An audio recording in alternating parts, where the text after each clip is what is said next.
Leia Healthcare. It's good to live. Proud sponsor of the Real Health Podcast with Carl Henry.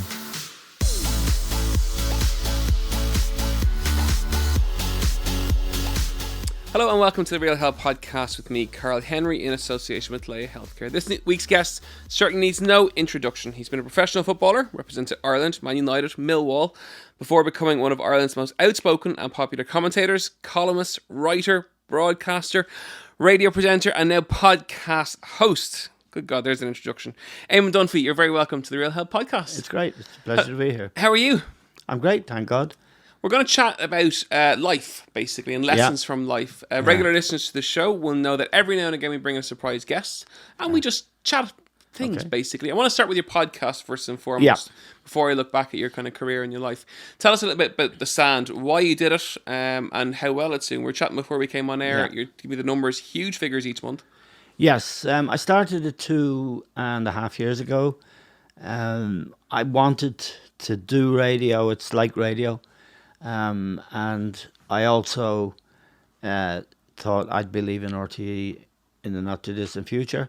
The great thing about a podcast is that you are independent. You are your own boss. You can do your own subjects, and you're on your own. But it's, the marketplace is there. So we started off with 0 listeners, and we worked very hard. Good guests. On The Stand. We thought it would be a sports podcast, so we started with Liam Brady, John Giles, Didi Hammam, who you couldn't get better contributors for soccer. But then we expanded into current affairs, and we've had all kinds of really outstanding guests. And do you find that it gives you freedom in terms of an interview that you wouldn't have on a radio platform? Yes, it does give you freedom because, I'm the editor. I make all the calls about who should be on, and I have a very good producer who does the sound and gets the finished article up. But yes, you are freer and it's less formal. The other thing is you to have time on stories, and whether it's the cervical check story or Brexit or financial problems with banks. What you get in the normal media is maybe 10 minutes on a story. We can do 30 minutes. It's long form journalism, really. The same with the football. The guys are on every Monday and after every big match, and we have 35, 40 minutes.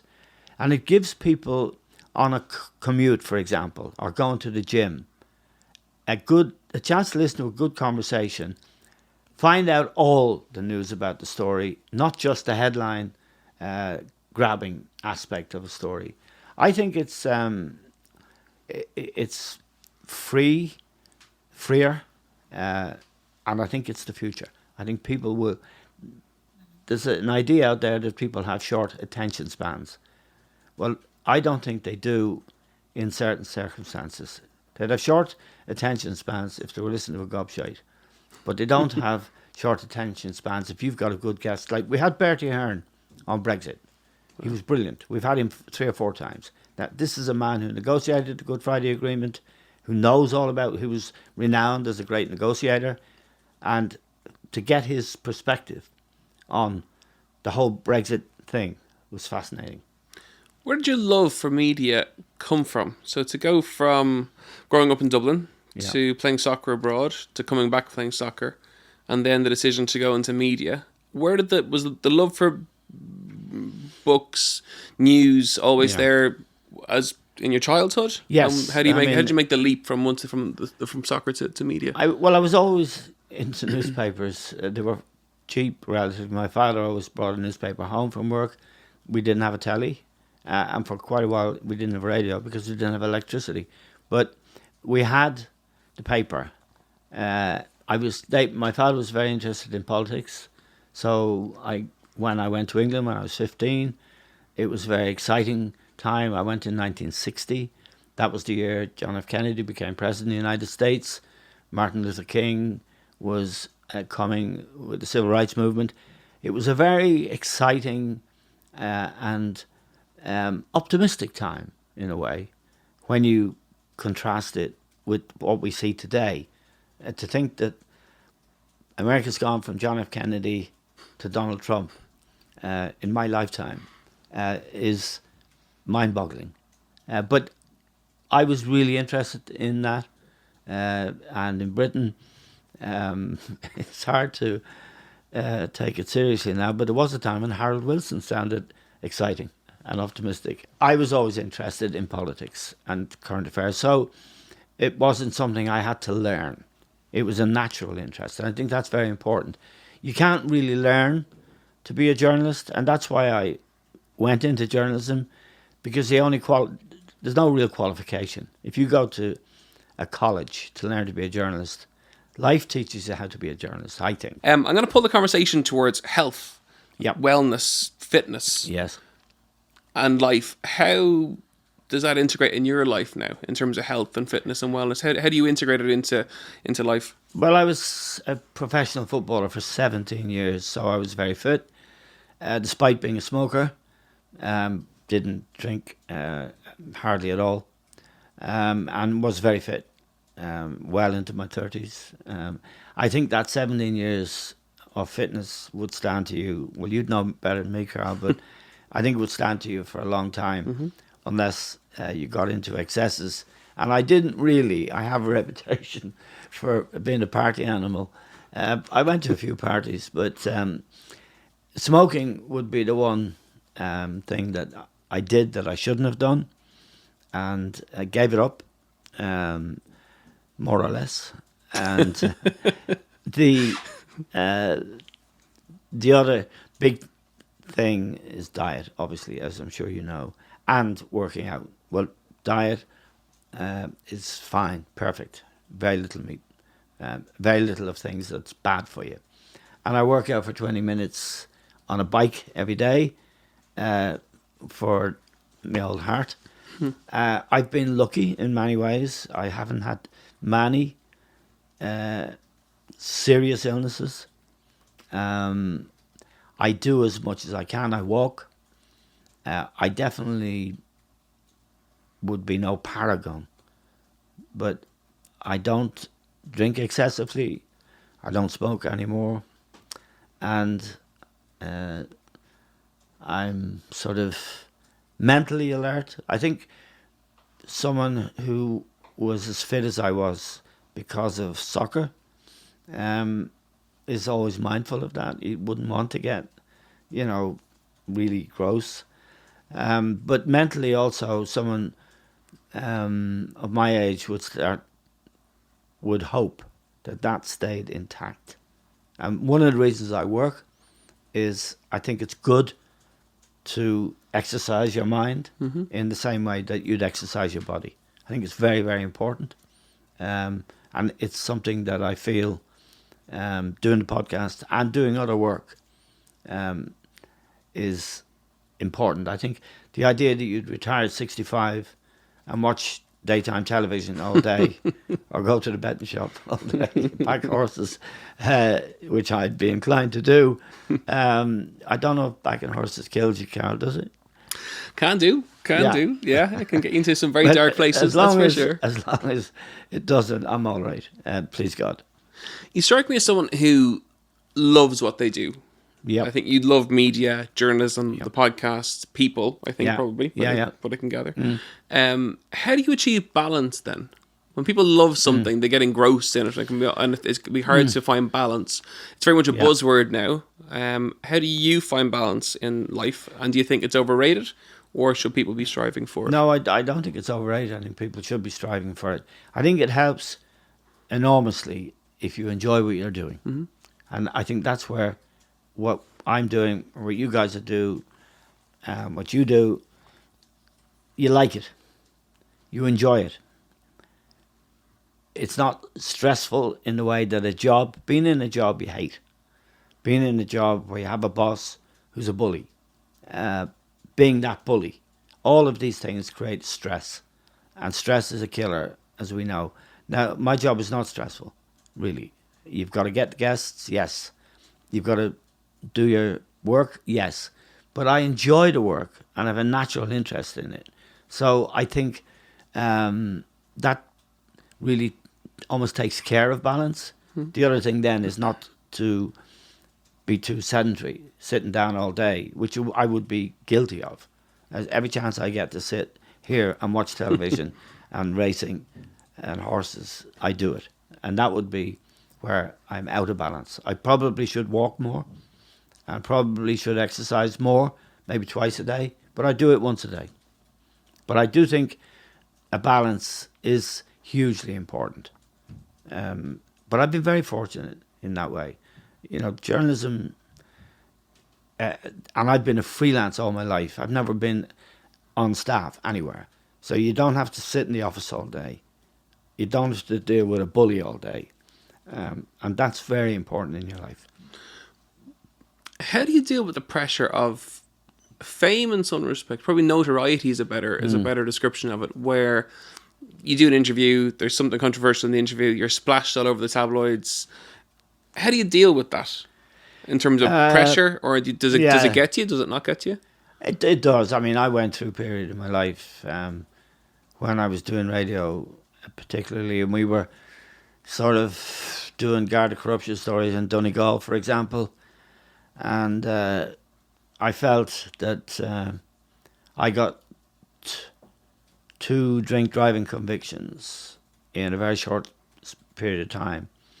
And the tabloids went to town, and the implication was that I was a dipso, and which I wasn't, but I was caught, and maybe, tabloids can hurt you. There's no doubt about that. And I've said things on television that have been controversial, in quotes. If you tell the truth about any given situation, it's bound to be controversial because everyone else is gilding the lily, pretending these bums are great men or women, and you're saying, well, hold on a minute, they're not. So you're going against conventional wisdom. All of these public figures have, most of them, a spin operation around them. They have an image they want to protect. They want to suggest that they're kinder than us, that they've got more humility than us, more wisdom than us. They have more money than us. So that's the war, really, for public approval, that they always need these people. And how do you deal with the pressure of that then? So you say something truthful, yet offensive, so that gets headlines. You walk outside of your house, you go to the local shop, you're splashed all over the fronts of the papers. How does that, not that how does it affect you, but how do you handle the effect of that? Do you come home, have a cup of tea with your other half, or do you, I'm fascinated how you deal with it, because a lot of our listeners, and what is very topical, is dealing with, in terms of mental health, dealing with the pressure of negativity, for want of a better word. Yeah, it's painful on the day, and it can be for your family as well, for your children. When I was, when they were young and I was in the tabloids, that's really something I deeply regret, that they were hurt. I kind of would be hurt, but what I always understood, and it's true for anyone who finds himself in that position, the next day there'll be someone else in that box and you will be forgotten. And it's true that the storm, the frenzy that surrounds someone for 24 hours or max 48 hours will just dissolve. And in a week's time, people will have forgotten it. And in general, if I go to the shops, people are nice to me. I think they know that I'm not a saint, but I don't think they think I'm a big sinner either. So I'm kind of normal. Because everyone has made mistakes in their own life. So they know what it's like to be in trouble.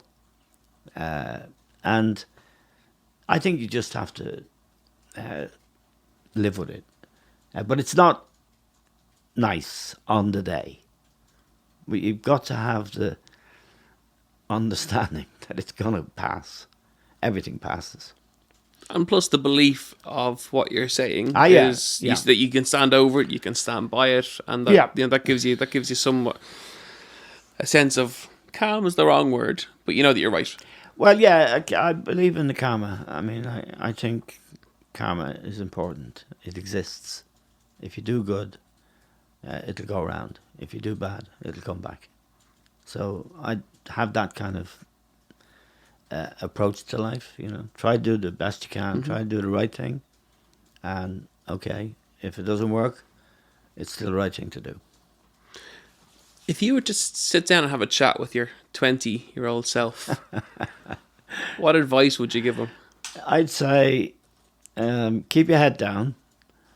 Don't offend the big cats, and go and do your job every day, and look after your family, and don't be doing Class A drugs.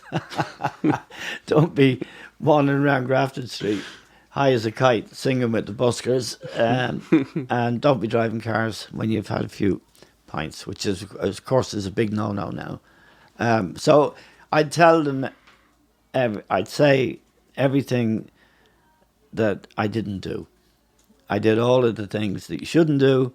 And actually, when you're working intensely on doing the daily radio show, which I did, drive time show for 5 years, that was high pressure work. Every month we'd go on the lash at the end of, or when we got the JNLRs, the figures, on the lash if they were good. And if they were bad, even more on the lash. But I did all that stuff. And I mean, lots of people got the wrong idea. They thought we were doing it every night. But we weren't. We were doing it once a month. I actually got into a taxi, which I shared with a famous writer, whose name was associated with the Nobel Prize for Literature, Banville. And he didn't know me very well. I didn't know him very well either. He was actually in France, so we were on the plane together. And he was going in the same place as me, which was quite a long way. So we shared a taxi. And it was during this tabloid storm period in my life. And we were jogging along up the motorway, and he said, by the way, Eamon, do you take a drink still? Which is a way of asking me if I was a dipso. And I said, yes, John, I do. Have you got any? Anyway, people thought I was an alcoholic, I think. But I'm not at all. Actually, I'm quite a modest drinker. The future. The future. How does it look? It looks like we're on the back nine, Carl. Maybe 3 holes to play. So I'll be getting the driver out on every hole. I think the future is podcast. And I'm lucky in that all the other things in my life are, fine. And I've had a lucky life. So I think the future now is very much a matter of wellness and making sure, that I stick around for as long as I can. And it's a big issue now for the world. People, I'm 74 and I won't go away. And there's lots of people 74 and they ain't going anywhere. There's lots of them will be around when they're 104 now. I don't expect to be around at that stage. But it's a growing problem. How do you care for people? And social care is so important. So the future is a concern for everyone of my age, I think. And you worry, and you know that the rest of it is going to be the toughest bit. So I'm prepared mentally for that, knowing that it's been as good as it's going to get.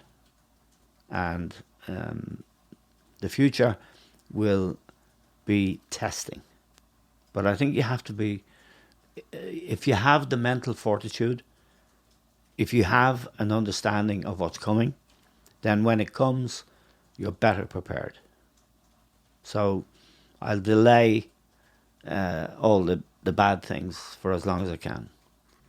Eamon Dunphy, thank you so much for joining us on the Real Health Podcast, to inviting us to your home, where this is the most relaxed, comfortable in You've got a lovely, comfortable couch. There's a fire on. Yeah. We're all cozy in your front room.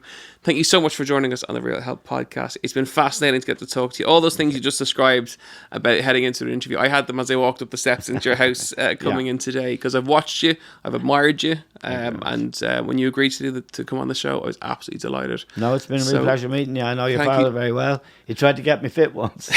I couldn't lift the weights. No, it's been a pleasure, and I've enjoyed it, and I hope it works for you guys. Well, thank you so much. Folks, as ever, you are listening to the Real Health Podcast in association with Leia Healthcare with me, Carl Henry. If you have any questions, any guest suggestions, you know where we are. We're realhealth@independent.ie, at Carl Henry PT on Twitter and on Instagram. As ever, I really hope you enjoyed this episode. These are some of the favourite episodes that I do, because we get to pick the brains of people who've had fascinating careers, fascinating lives, and who are just really, really interesting, and ask them questions that they've never really been asked before, which is lovely. And it's a great chance and opportunity to get to learn from people who've had careers like Eamon. Have a wonderful week, and we'll see you next week. Slán go fóill.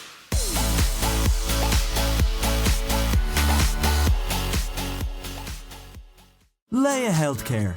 It's good to live. Proud sponsor of the Real Health Podcast with Carl Henry.